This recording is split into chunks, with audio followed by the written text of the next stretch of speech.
Hi, fourth graders. Today we are going to review rounding, and specifically, we are going to practice how to round decimals to the nearest 10th place. Okay, so before we do that, I want you to look at this decimal place value chart right here. Okay, here's the decimal point.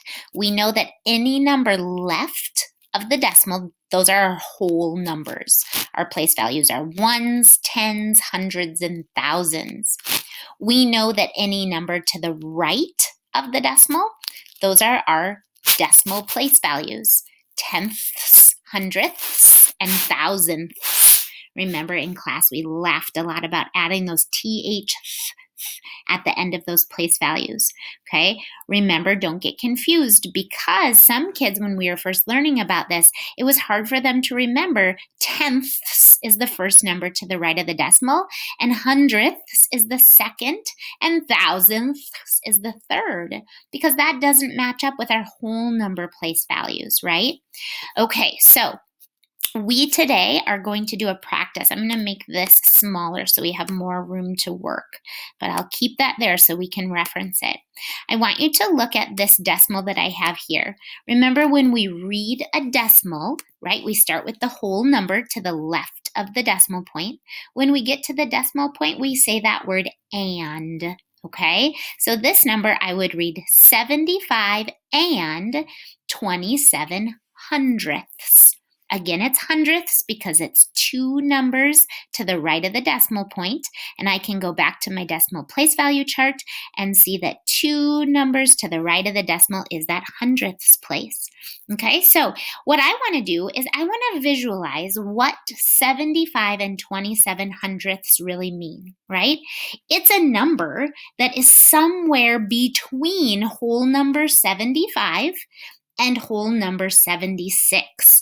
It's like saying you have 75 of something and then a little bit more, 27 hundredths of something, which is a pretty small amount.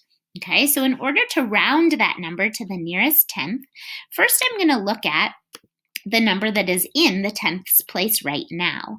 Okay, so I see that I have a 2 in the tenths place right now. Okay, and what I want to do, a lot of you have learned the trick that what you do when you're rounding is you underline the place value you're rounding to and look to the number next door to know, do you round up or do you keep that number the same? Today, though, I want you to look at the number line up here with me. Okay, so we have 75 and 2 tenths, and we have 75 and 3 tenths. And in between that is where our hundredths belong. So here is 75 and 21 hundredths, 75 and 22 hundredths, 75 and 23 hundredths, 75 and 24 hundredths.